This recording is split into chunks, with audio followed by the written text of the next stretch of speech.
बिस्मिल्लाहिर्रहमानिर्रहीम। शुरू अल्लाह के नाम से जो रहमान और रहीम है। इक़रा बिस्मि रब्बिकल्लज़ी खलक़। पढ़ो ए नबी अपने रब के नाम के साथ जिसने पैदा किया। खलक़ल इंसान मिन अलक़। जमे हुए खून के एक लोथड़े से इंसान की तख्लीक की। इक़रा व रब्बुकल अकरम। पढ़ो और तुम्हारा रब बड़ा करीम है। अल्लज़ी अल्लम बिल क़लम। जिसने कलम के जरिए से इल्म सिखाया। अल्लमल इंसान मा लम यअलम। इंसान को वो इल्म दिया जिसे वो न जानता था। In the name of Allah, the most compassionate, the most merciful. Assalamu alaikum, my dear students. I hope that you are fine. And today, week number 6 and video number 6. In video number 6, I am going to teach you the chapter number 7, namely from a railway carriage, and it is a poem which is written by Robert Louis Stevenson, and he was a Scottish poet, and he was born in 1850 and he was died in 1894. First of all, I'll let you know about that in content solution on page number 89, and there is a mistake which is written after the name of poem. You must be corrected. Means by Robert Louis Stevenson, 1850. In content, it is written that 1899, but you have to make it 1894. Means he was born in 1850 and he was died in 1894, not 99. So that's why it is a correction on page number 89 in content solution. Now we are going to study about the poet who wrote this poem. I tell you, and that this poem is written by Robert Louis Stevenson. Robert Louis Stevenson was a very famous writer, was the famous poet, and he wrote many types of novel, and he wrote many poems, patriotic poems. So that's why it is a very beautiful poem. Today we are going to study it. From a railway carriage. And what do you mean from a railway carriage? Carriage is a part of train, means a bogie. In other words, we can say a bogie. और एक train का डब्बा या train की जो bogie होती है उसको कहते हैं कैरेज, मीन्स एक गाड़ी, तो उसको जो है कैरेज कहा जाता है. From it is a preposition, means से अ रेलवे कैरेज, यानी रेलवे की एक ट्रेन की बोगी से, ट्रेन के एक डब्बे से. That is a topic, that is a subject which is written Robert Louis Stevenson. Why he gave this topic to this poem, we will justify it, that how he sees the beautiful scenery from the window of carriage. So let me start. This poem is written by Robert Louis Stevenson, 1850-1894. ये नज़्म Robert Louis Stevenson ने लिखी है. 1850 में पैदा हुए, 1894 में इंतकाल कर गए. He is a Scottish novelist. He is a Scottish novelist, poet and essayist.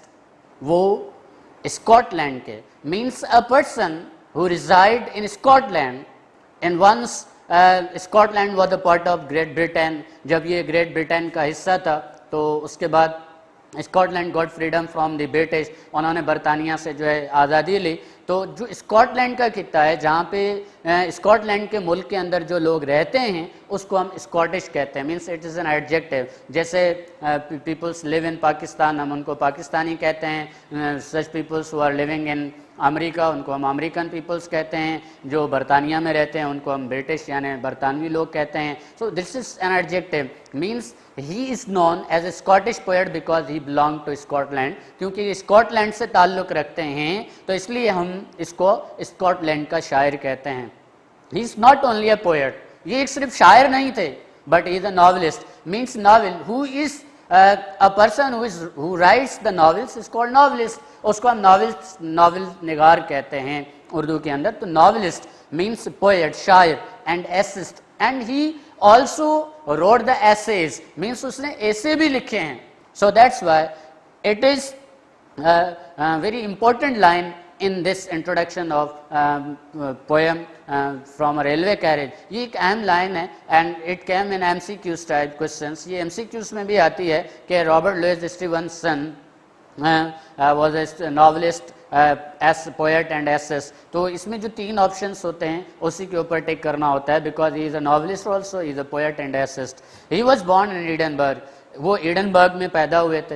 His formal education was greatly interrupted, उसकी जो रस्मी तालीम थी, जो उसकी मामूल जो रोज़मर्रा की तालीम थी, ग्रेटली इंटरप्टेड बाय इलनेस, बीमार रहने की वजह से बहुत ज़्यादा मुतासिर रही। इट मीन्स ही फ्रीक्वेंटली जो है ना take the holidays from school, means he was absentee of school, he was not a regular student। So that's why his formal education greatly interrupted by illness and was frequently taken for holidays। कई दिनों तक छुट्टियों पे रहता था, school नहीं जाता था, जिसकी वजह से इसकी जो बुनियादी तालीम थी वो बहुत ज़्यादा मुतासिर रही। He tried to study engineering। First of all, he tried to study engineering, means his desire was that he wants to become an engineer of Scotland, but then law। लेकिन when he failed to study engineering, then he got admission in law, means उसने law के अंदर, कानून के अंदर admission Lee.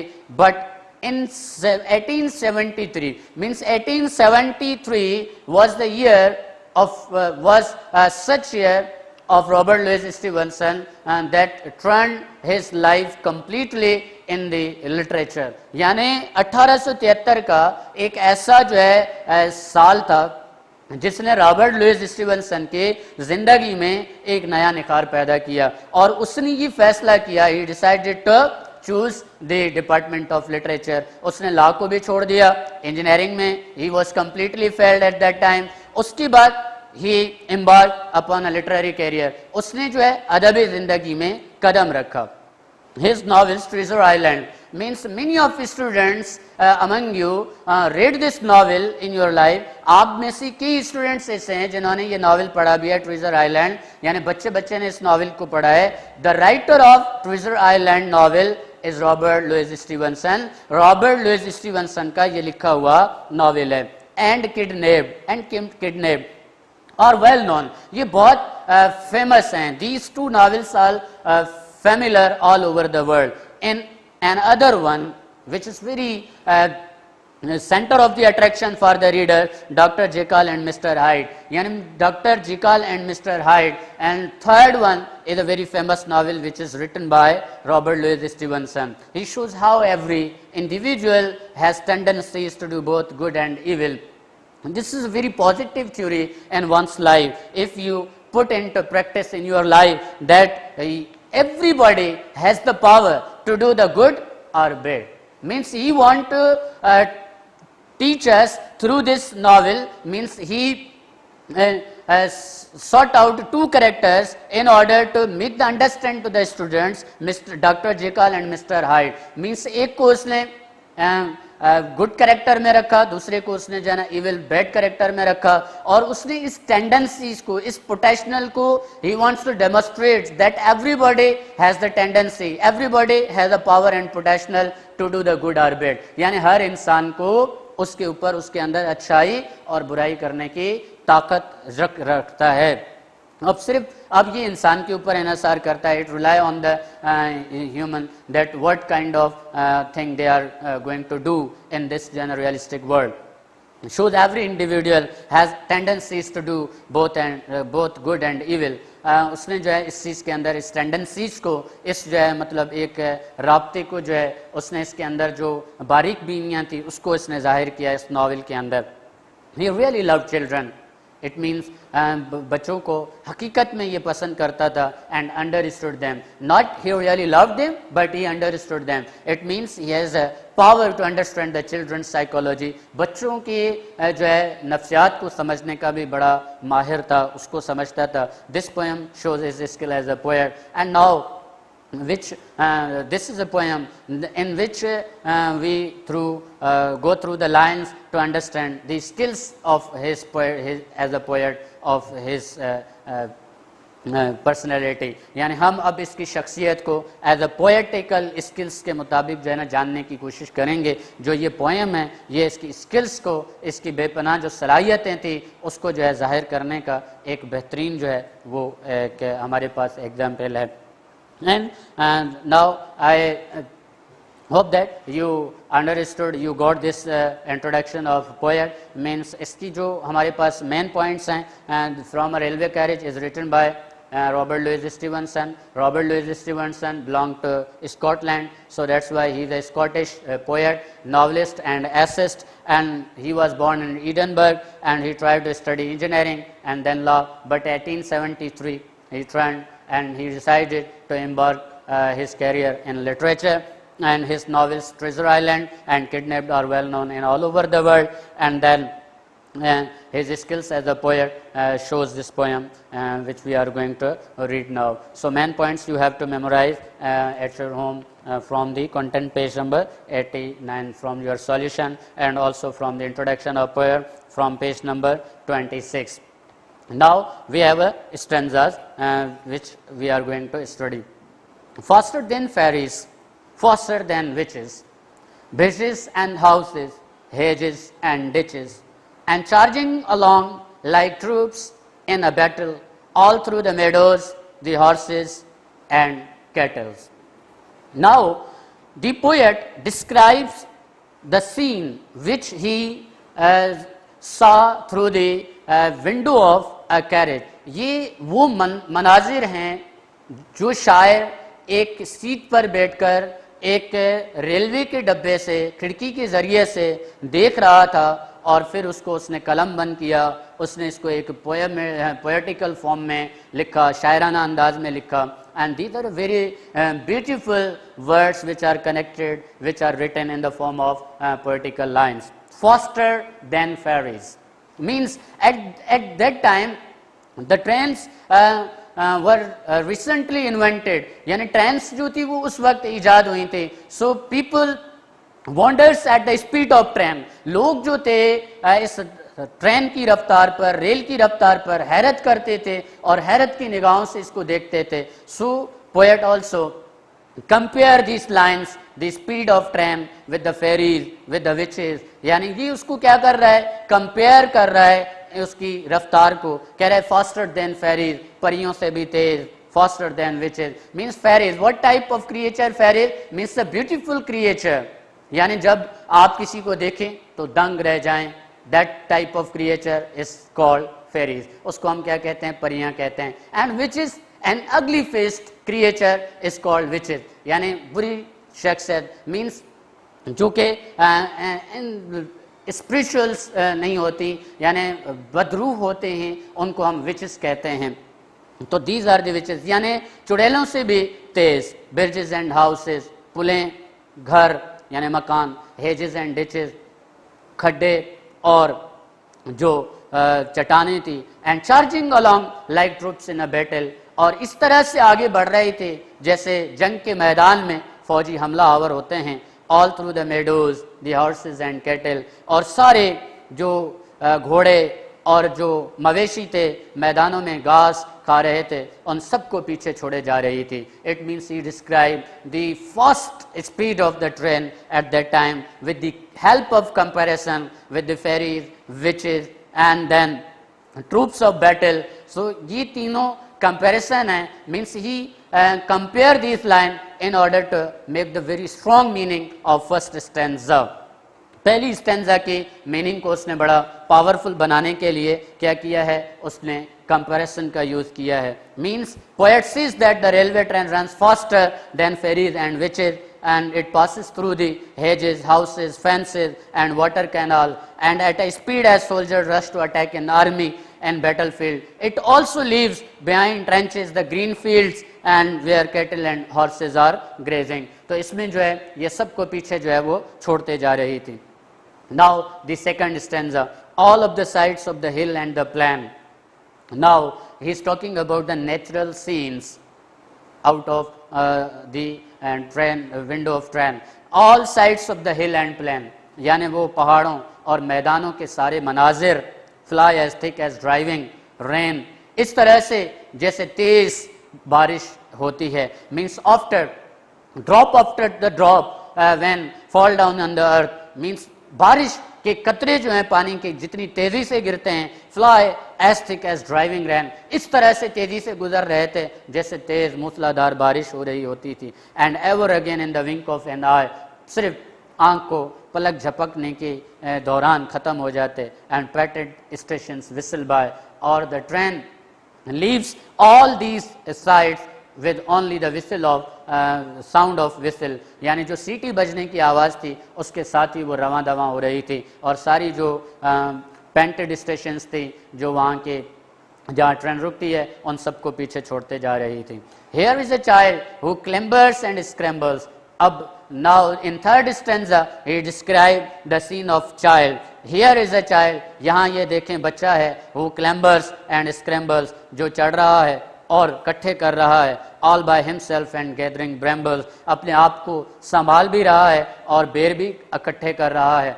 Here is a tramp who stands and gazes, और ये देखें यहाँ पर एक अजनबी है या एक आवारा जो है ना शख्स है, who stands वो खड़ा है, and gazes जो घूर कर देख रहा है, and there is the green for stringing the daisies, और यहाँ पर देखें कि हरे हरे फूल हैं जिसके जो है ना डेजी के हार बनाए जा रहे हैं. Here is a cart run away in the road, ये देखें वहाँ एक गाड़ी है.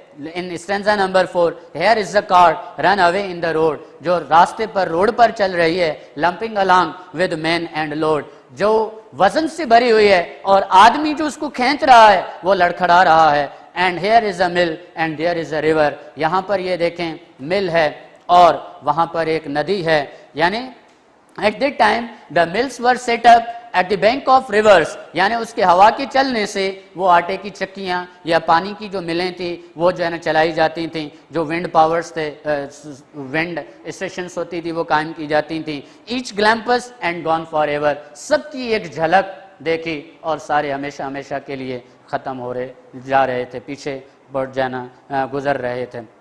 So in fourth stanza, the poet concludes this point that lumping along with men and load, and there is mill and here is the river, there is a river. Each glamper means every sight of this temporary world is only the temporary, means every scene of this beautiful world is temporary, means he wants to draw the attention a very objective meaning and objective purpose. तो इससे ये meaning भी है कि इस दूसरी रुख की तरफ भी हमें मीनिंग मिलती हैं, यानी जितनी भी इस दुनिया की जो खूबसूरतियाँ हैं, जितने भी इस दुनिया के जो मनाजिर हैं वो फॉर अ वाइल हैं, वो थोड़े से अरसे के लिए हैं.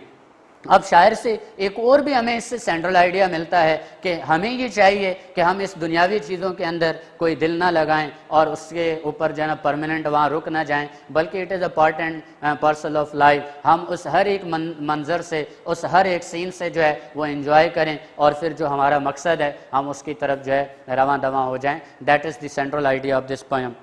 अब यहाँ पर जो है शायर ने जो है इसको कंक्लूड किया कि यहाँ पर जो है and it is all about the natural scenes of this जो है ना beautiful world.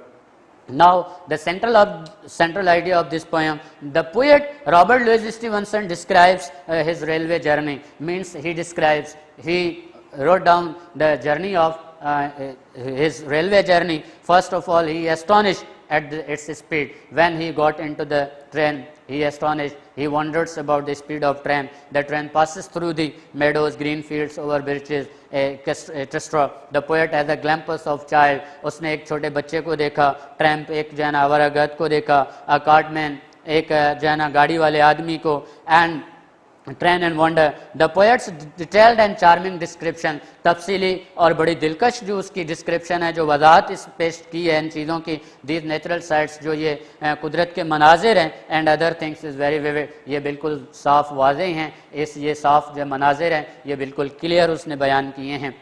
Then the poet I'm discuss about ये इसका जो है central idea था of this poem, and then comprehension. I'm talking about the comprehension. In this poem only you have two questions, and I also give you this question as a homework diary of this poem, means with the reference and with the reference and context. Means here are two questions for you, only two questions. Narrate any two sights that Robert Louis Stevenson sees from a railway carriage. यानी दो ऐसे मनाजिर को बयान करें जो Robert Louis Stevenson ने अपने सफ़र के दौरान देखे.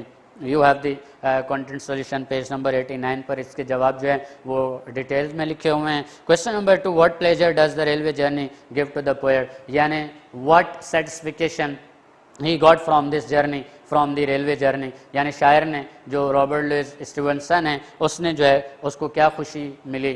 And you will also find on page number 89. इसका जवाब भी जो है पेज नंबर 89 पर जो है वो डिटेल में मौजूद है. And then here is the question number 3, who is tramp and what was he doing when the railway carriage passed, यानी ये आवारागर जो है वो कौन होता है और वो क्या कर रहा था जब ट्रेन गुजर रही थी. A tramp is a homeless person. अब ट्रैम्प की जो वजाहत है, ये मीनिंग है वो ये है कि a tramp is a homeless person who wanders place to place. Who wanders means from one place to another place. जब वो जो है चलता है घूमता है aimlessly, it means he has a no purpose to walking from one place to another person is called tramp. And he has no regular work, he has no home, so such type of people are called tramp. ऐसे लोगों को जो हम tramp कहते हैं. And tramp was standing there, pass from the train pass, and he started to gaze the train in wonder, और वो जो है ट्रेन को बड़ी घूर घूर के जो है अजीब नज़रों से देख रहा था. Then you have the introduction of poet. Who wrote the poem from a railway carriage? Give brief details of poem and poet. As you know that in introduction to the poet, I told you all these points which you have need in this answer. Means this poem is written by Robert Louis Stevenson. He was born in 1850 and he was died in 1894, and he was a Scottish novelist, a poet and essayist, and in first he tried to study engineering, then law, but 1873 he decided to Department of Literature, and he wrote two famous novels, Treasure Island and Kidnap, and other novel Dr. Jekyll and Mr. Hyde is also, and he shows the tendencies in both good and evil. So that's why this is the introduction of poet. If this question will come in your paper, you have to write the introduction of poet in this way. So I hope, my dear students, you understand all these points of this poem. And again, we have idiomatic structure and words meaning on page number 26 and 27. You have these words, you have to memorize. These words are written on the page number 27, means line wise or para wise. So now I come to your homework diary. This is your homework diary. Learn the question answers of poem with reference to the context. And again, I let you know about some information of the reference to the context. Reference to the context, we have select here two stanza from this poem which are very important for the examination point of view. The first stanza, all of sides of the hills and the plain fly as thick as driving rain, and ever again in the wink of an eye painted stations whistle by. The first stanza which is expected in reference to the context. And second, here is a cart run away in the road lumping along the main and load, and here is the mill and there is a river, each a glampus and gone forever. It means you have two stanza also for memorization. And finally, I hope that you understand all the points of this poem which is written by Louis I. Newman. And okay, my dear students, after the video, after the reading of poem number 7, chapter number 7 from a railway carriage, now we have the topic of grammar, and you know that the grammar is also the part of your paper, and today we are going to discuss some features of sentence and its components.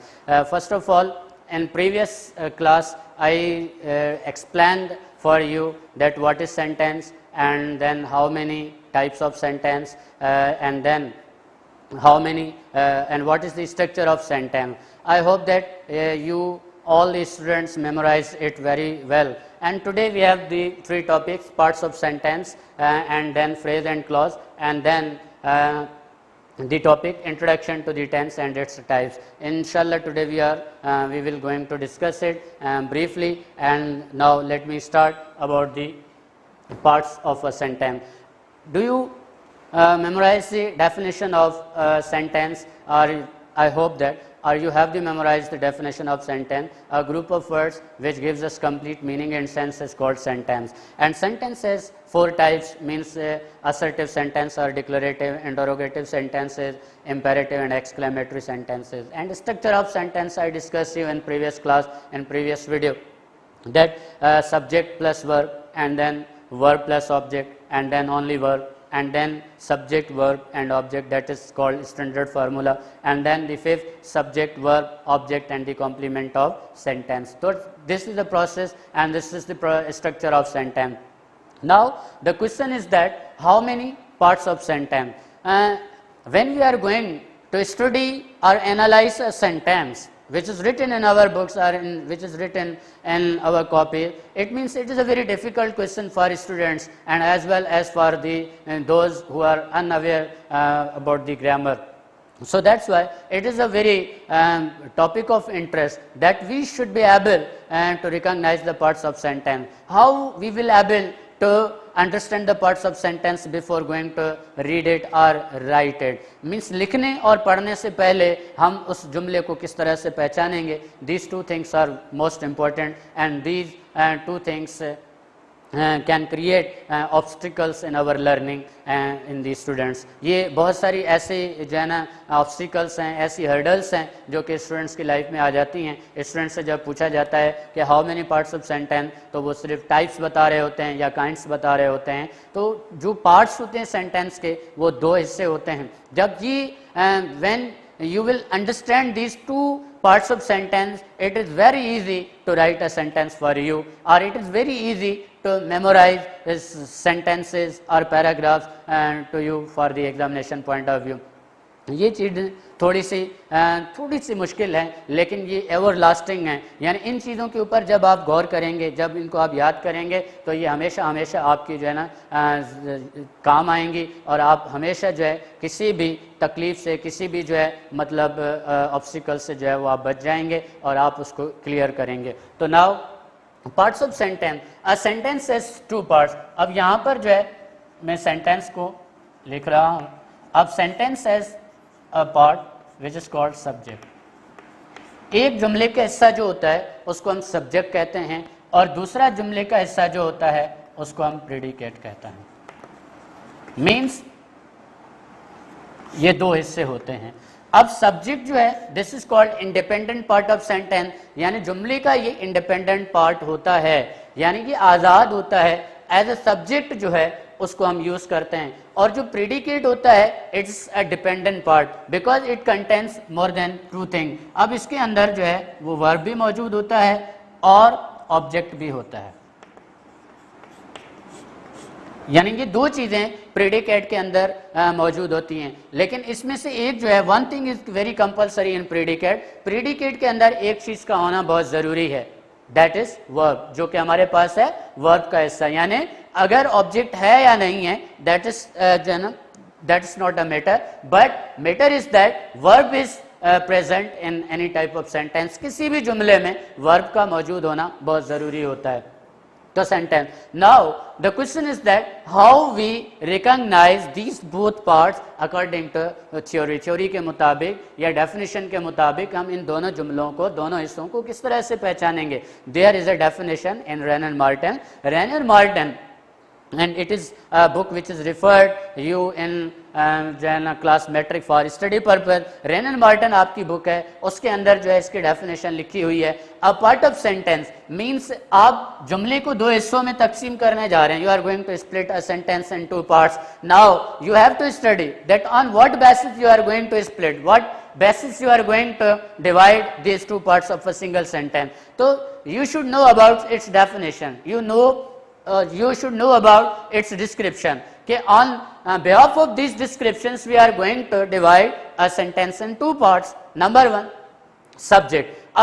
Suppose that you are going to divide or identify a part of sentence as a subject, then what should you know about it? It means you have to know about it means a part of sentence which contains on the names of person, a part of sentence which contains on the names of person, places, things, or we are speaking about is called subject of sentence. यानी इस description से we come to know on this point that if a part of sentence which is contained on the names of person, places, things, or we are speaking about is called subject of sentence.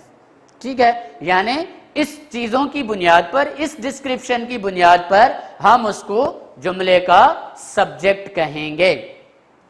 Now the point number 2, predicate. On what description we are going to divide the predicate of a single sentence. अब predicate हम किस बुनियाद से, किस तरह से जो है इस जुमले को आइडेंटिफाई करेंगे या उसको जो है मुंतखब करेंगे. Means predicate is such part of sentence which gives us more details about the subject, for example its verb and object. यानी प्रीडिकेट जुमले का एक ऐसा हिस्सा जिसके अंदर हमें मजीद वजाहत जो है बताई जाए. मीन्स सब्जेक्ट का वो हमें वर्क बताएगा और द प्लेस ऑफ वर्किंग बताएगा, that is called predicate. Means in other words we can say a part of sentence which gives us more details, more information about the doer of an action. यानी किसी काम करने वाले के या subject के बारे में मजीद वजाहत पेश करे तो हम उसको प्रीडिकेट कहते हैं. For example here I write few sentences for you as an example.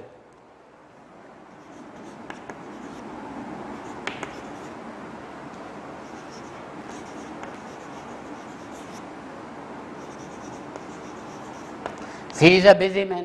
Now we are talking about he. Ab he is a subject of sentence. As I told you that subject contains on the names of person, places, things, or we are speaking about. He means subject of sentence and is a verb, a busy man. यानी वो एक मसरूफ आदमी है. Means is a busy man tells about he. यानी ये किसके बारे में बता रहा है? he के बारे में बता रहा है. Then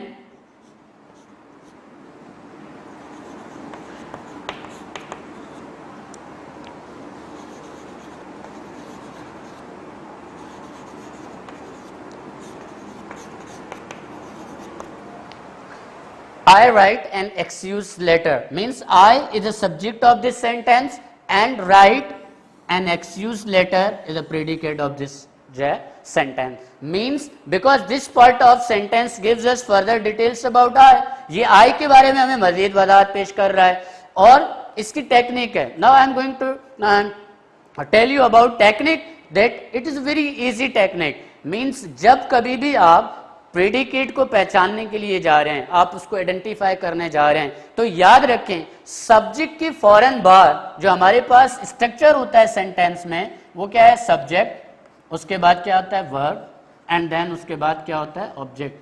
तो इस स्ट्रक्चर के यानी सब्जेक्ट के फौरन बाद जो सेंटेंस का वर्ब आ जाए, चाहे वो एक्शन वर्ब हो, चाहे वो मोडल वर्ब्स हो या उसका जो है लिंकिंग वर्ब हो, कोई भी ऐसा वर्ब आ जाए तो उसको हम क्या कहेंगे? अंडरलाइन करके that part is called predicate. उस जुमले के हिस्से को हम प्रीडिकेट जो है with your close eyes you can say that it is a predicate of sentence. ये जुमले का प्रीडिकेट होता है.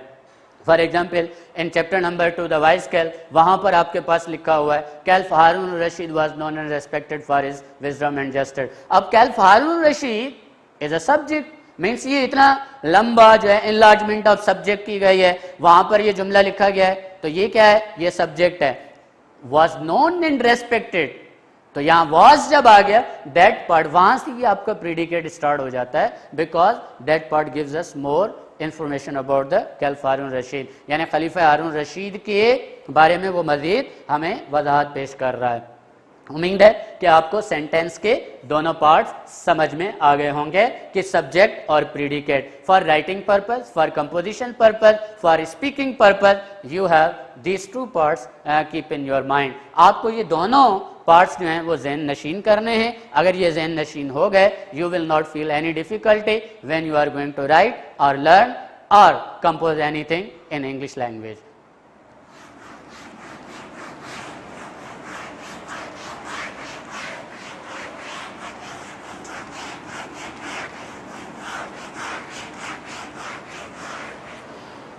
point number 2, phrase and clause. And do you understand that what is the phrase and what is clause? Phrase and clause is also the type of sentences. Means when we are going to describe things more vividly and more clearly, it means we have used some phrases and clauses in order to write the compound and complex sentences. So phrase and clause means these two parts are most important to study in class metric. ये दोनों हिस्से जो हैं ये बहुत ही important होते हैं, इनको जो है ना सीखना होता है, क्योंकि जब हम सिंपल सेंटेंस लिख लेते हैं उसको जो है हम ज़हन नशीन कर लेते हैं, तो उसके बाद जब फ्रेजेस का इस्तेमाल आ जाता है या क्लॉज का इस्तेमाल आता है, because sentence has 3 varieties, sentence की 3 वैरायटीज होती हैं. एक हमारे पास क्या होते हैं, सिंपल सेंटेंस होते हैं, मीन्स उसके अंदर एक सब्जेक्ट एक प्रीडिकेट मौजूद होता है. Compound sentence are such type of sentence which contains the 2 predicates, यानी उनके अंदर 2 प्रीडिकेट्स मौजूद हों तो उनको हम क्या कहते हैं, मीन्स कंटेंस 1 और मोर क्लॉजेज, यानी 1 या 2 क्लॉजेस ज़्यादा हों उसके अंदर. And complex sentence such type of sentence which contain more than 2 clauses, यानी 2 से ज़्यादा क्लॉजेज उनके अंदर मौजूद हो तो उसको हम क्या कहते हैं, कॉम्प्लेक्स सेंटेंस कहते हैं. तो सिंपल सेंटेंस तो इजीली हम अंडरस्टैंड कर लेते हैं, लेकिन जब हमारे पास कंपाउंड या फिर कॉम्प्लेक्स सेंटेंस की बात आती है तो वहाँ पर फिर हम परेशान होते हैं, उनको जो है हम लिख नहीं सकते, क्योंकि जो लैंग्वेज का स्ट्रक्चर है वो एक सिंपल सेंटेंस है, फिर कंपाउंड सेंटेंस, फिर कंपाउंड से कॉम्प्लेक्स सेंटेंस. जब तक ये तीनों चीज़ें हमारे जहन नशीन नहीं हो जाती तब तक हम कोई भी इफेक्टिव पैराग्राफ या इफेक्टिव पैसेज जो है वो राइट नहीं कर सकते. We can not write an effective paragraph without these things. यानी ये चीज़ें बहुत ज़रूरी हैं जो कि सेंटेंस की बेसिक पार्ट्स होते हैं. अब फ्रेज क्या होता है, मीन्स जिसको हम इसके डेफिनेशन जो है, अ group of words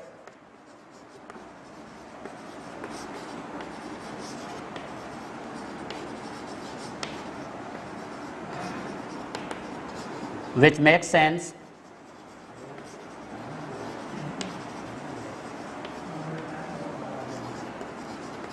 but not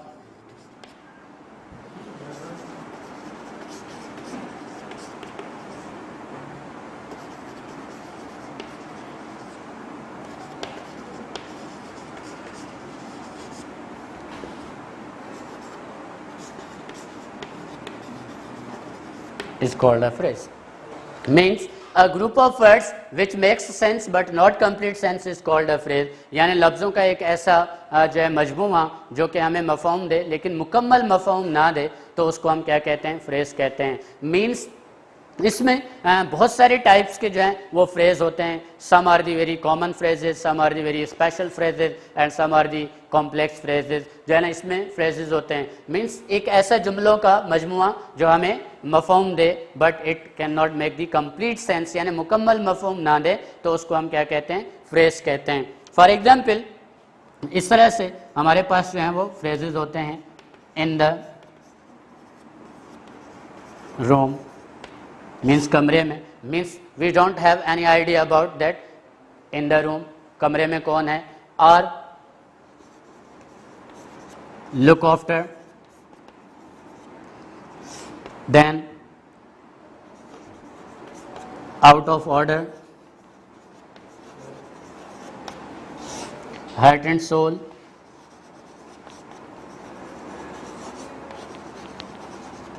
means these types of group of words are called phrases. Means these type of group of words and do not gives us complete meaning. ये हमें जो है कोई मुकम्मल मीनिंग नहीं दे रहा है, सिर्फ उनकी जो लफ्जी मीनिंग निकल रही है वही हमारे सामने. इन द रूम, कमरे में, इट मीन्स वी आर जो है in doubt that what is in the room, कमरे में कौन है. लुक आफ्टर, देखभाल करना, मीन्स किस चीज़ की देखभाल. आउट ऑफ ऑर्डर, खराब, यानी कौन सी चीज़ खराब है. हार्ट एंड सोल, दिलो जान से, क्या दिलो जान से. It means such type of phrases which asks us the questions or arises many questions about that topic, that is called phrase. ऐसे जो है ना ग्रुप्स को हम क्या कहते हैं, फ्रेज कहते हैं. तो फ्रेज के बाद we have the clause and phrase is also important part. जब भी आप कोई जुमला सिंपल या कॉम्प्लेक्स या कंपाउंड सेंटेंस लिखते हैं, you have the need of phrases, आपको वहां पर फ्रेजेस की जरूरत पड़ती है। यानी after day by day means बहुत सारे ऐसे फ्रेजेस जो हैं वो हम पढ़ते हैं, स्टडी करते हैं, जो कि फैमिलियर भी हैं एंड नॉन फैमिलियर फ्रेजेस भी मौजूद हैं। उसके बाद we have the topic of clause. My dear students, we have the topic of clause. अब क्लॉज मीन्स अ पार्ट। अब क्लॉज की जो मीनिंग है, it is called a part, यानी कोई एक हिस्सा, उसको हम क्या कहते हैं, अ पार्ट, यानी एक हिस्सा कहते हैं। क्लॉज की मीनिंग ही हिस्सा होती है। Means a group of words which makes an other part of sentence. It is very important and it is very complicated, यानी without practice you can not understand this part of grammar.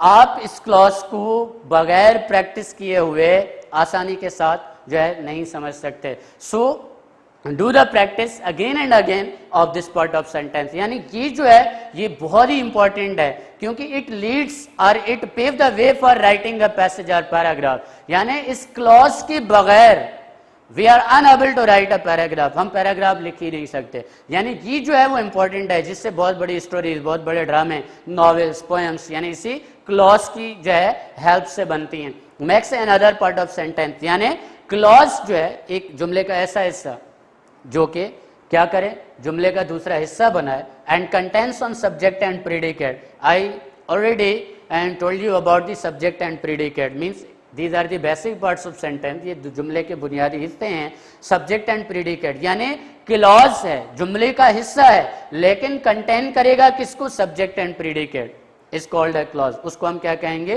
Clause कहेंगे। In simple words we can say that a sentence and other sentence, यानी एक ही जुमले के अंदर दो जुमलों की बात की जाए, एक जुमला हो उसके अंदर दो जुमले हो।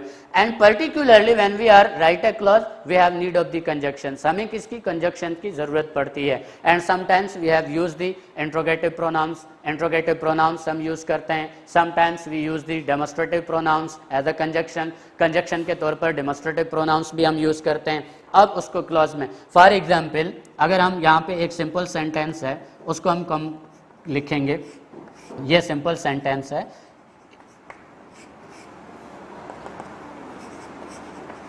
She has a chain. ये सिंपल सेंटेंस जो है, I wrote this simple sentence for you. It is a subject she and then he, she has a chain. Has a chain is a predicate of sentence, इसका जो है वो predicate है। अब if now we are going to make a clause of this sentence, अगर हम इस जुमले का क्लॉज लिखना चाह रहे हैं, because I want to more information about the chain और she, then I have to write its clause. For example, she has a chain that. As I told you that means demonstrative pronouns or conjunctions we have used to connect or write the clauses. Clauses लिखने के लिए हमें conjunctions या जो है मुख्तलिफ pronouns को हम use करते हैं, उसको as a connectors के तौर पर। That made up gold. Now this sentence become a clause। अब ये जुमला जो है वो क्या बन गया, क्लॉज बन गया। यानी शी हैज अ चैन, अब दैट जो है ये दो एक्शंस परफॉर्म कर रहा है, एक तो जुमले को कनेक्ट कर रहा है, दूसरा जो है एज अ सब्जेक्ट ये वर्क कर रहा है। तो यानी यहां पर आप देखें कि ये एक सिंपल सेंटेंस था, उसको हमने एज अ क्लॉज के मदद से उसको हमने कंपाउंड सेंटेंस कर दिया, दो जुमले बना दिए, and we get more information about the चैन।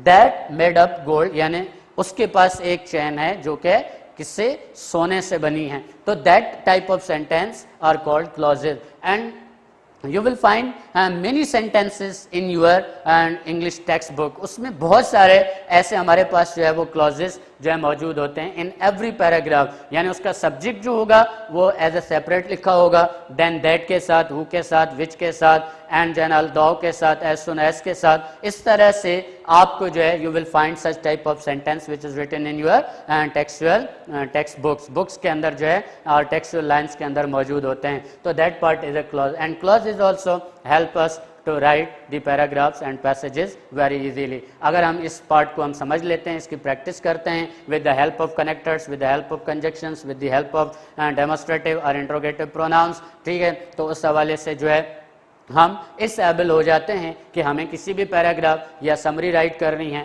या कोई भी चीज़ लिखनी है तो उसमें जो है हमें कोई प्रॉब्लम जो है ना नहीं होगी। तो ये चीज़ जो थी, ये क्लॉज जो है ये पार्ट होता है, और इससे क्या है, with the help of clause we can easily understand the simple, complex and compound sentences as well. And now we come to the point, and today I am going to give you a very brief introduction of the tenses, कि हम tenses को जो है इस sentence को उम्मीद है कि आपने इसके पूरे स्ट्रक्चर्स को, इसके जो है पार्ट्स को और उसके बाद इसकी काइंड्स को आपने समझ लिया होगा, और इसके बाद जो है आई होप दैट आप इसको जो है ना याद भी कर लेंगे। याद करने के बाद now we come to the practical point of grammar, जो प्रैक्टिकल हमारे पास जो पेपर्स के अंदर पॉइंट्स हैं उसकी तरफ आते हैं, जिसमें हमारे पास सबसे पहले जो है वो टेंसेज हैं। As you know that you have already learned tenses in class 9. Class 9 में भी आप ये tenses पढ़कर आए हैं, लेकिन now we are going to only brush up these tenses, and today I want to give you only introduction of the tense, कि tense जो है वो क्या होता है और हम किसको tense कहते हैं और हम इनका इस्तेमाल किस तरह से करेंगे। In next video I will tell you about one by one of all the tenses. Yes, my dear students, means tense means time. Means when we are talking about the tense, it is time. Means any activity which is we are going to do in specific time, it is called tense. यानी कोई भी ऐसा अमल, whatever the activities which we are going to perform in specific time, in particular time, it is called tense. हम उसको क्या कहते हैं, tense कहते हैं। यानी tense जो है time किसको शो करता है, it shows the time, period और एरा। यानी इन तीन चीजों को जो है टेंस शो करता है, उनको डेमोस्ट्रेट करता है। मींस टाइम, पीरियड और era.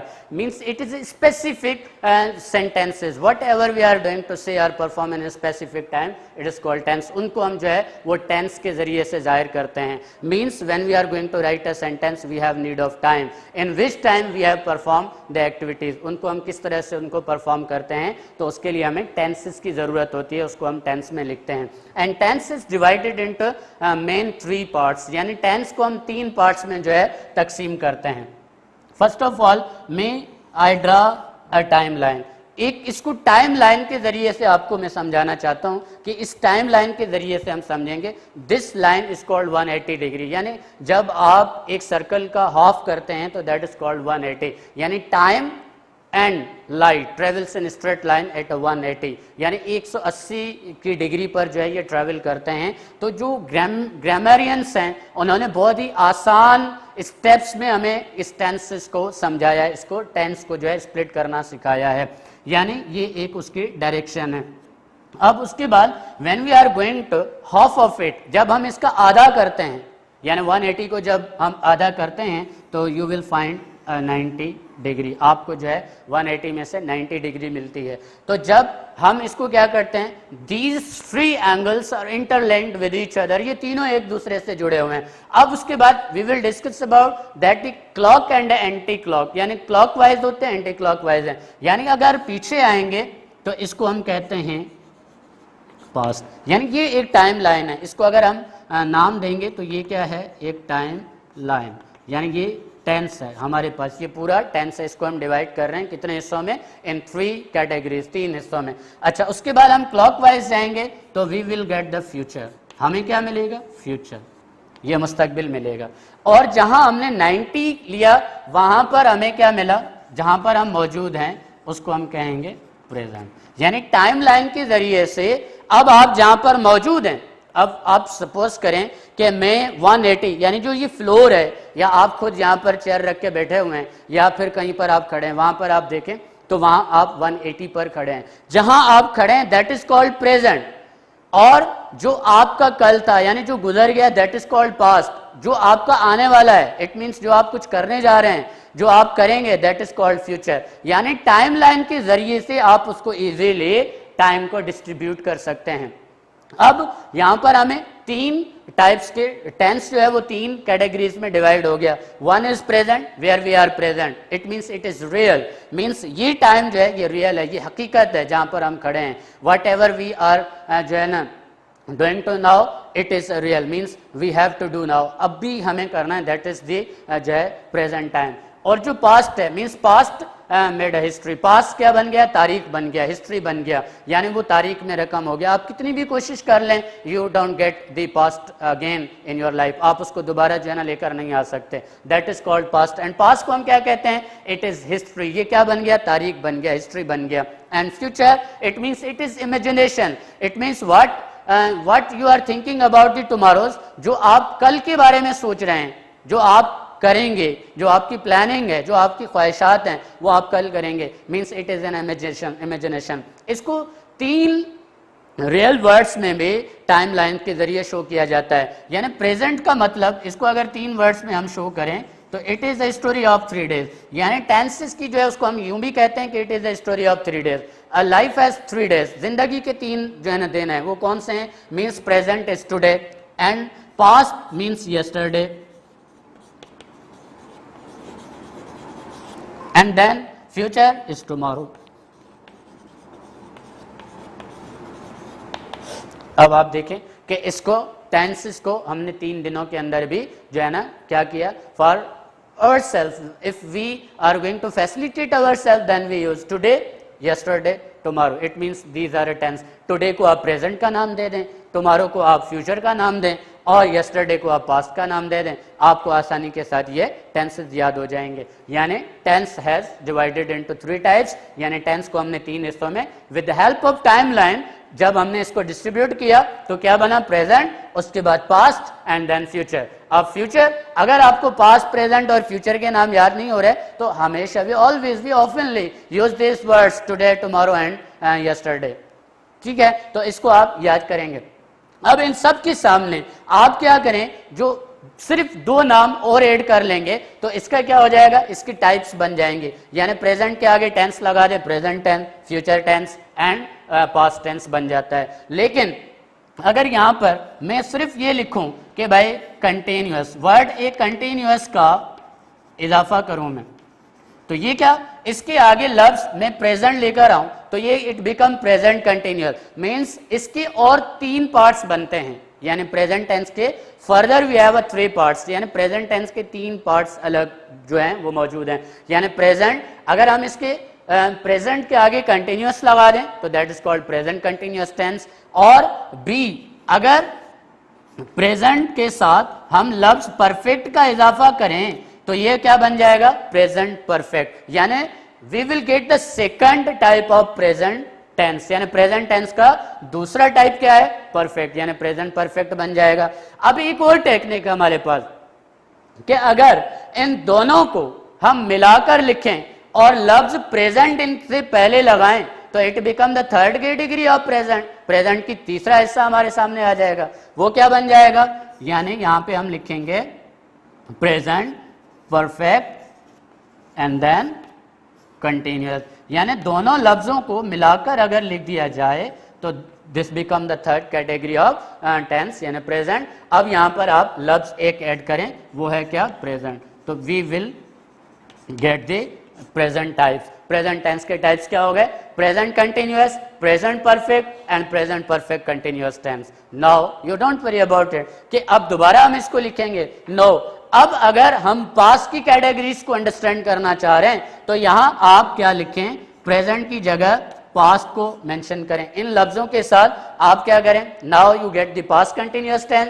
Past perfect tense, past perfect continuous tense. और फिर अगर इन्हीं टेंसेस के साथ आप फ्यूचर को ऐड करेंगे तो मीन्स आपके पास क्या, 1, ये 2 एंड 3। यानी अगर आप 3 कैटेगरी प्रेजेंट की पढ़ना चाह रहे हैं तो देन प्रेजेंट, और प्रेजेंट को रिमूव करेंगे, पास्ट का लफ्ज लगा देंगे तो it become past continuous tense, past perfect tense, past perfect continuous tense. और अगर फ्यूचर हम वहां यहां वर्ड इस्तेमाल करें तो future continuous tense, future perfect and future perfect continuous tense. Means these are the types of tenses. यानी tense को हमने पहले बुनियादी तौर पर 3 हिस्सों में डिवाइड किया, यानी प्रेजेंट, पास्ट एंड फ्यूचर। उसके बाद हमने इसकी बाकी जो टाइप्स थी उसको डिस्कस किया with the help of 2 and 3 word. यानी आप इन सारे पैराग्राफ में, सारे इस जो है ना डायग्राम में देखेंगे तो हमें सिर्फ 2 लफ्ज इस्तेमाल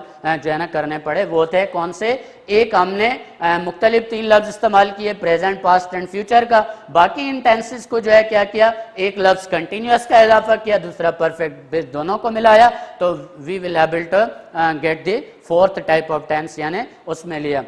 लेकिन with the different structures we have a different formula. यानी नेम तो आपको ये याद हो जाएंगे 12 टेंसेस के चलते फिरते, लेकिन जब हम इनको 1 by 1 पढ़ेंगे, when we will study them 1 by 1, then we have the different formulas and different purpose and different descriptions for making the sentences and every time. तो उसमें जो है हमारे पास जो है वो क्या है कि हम इसको मुख्तलिफ तरीक़ों से मुख्तलिफ जो है कैटेगरीज में डिस्कस करेंगे। I hope that you got all the lecture points of grammar and I hope that you memorize all the जो है ना वीडियो वर्क। आप इस वीडियो वर्क को जो है उम्मीद है कि याद करेंगे, इसकी प्रैक्टिस करेंगे। तो it is a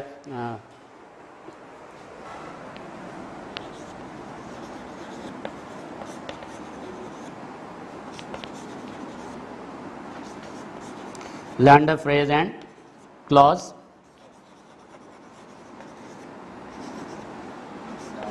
also make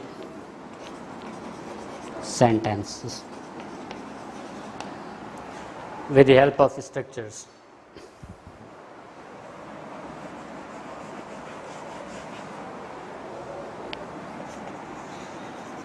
In grammar you have the diary।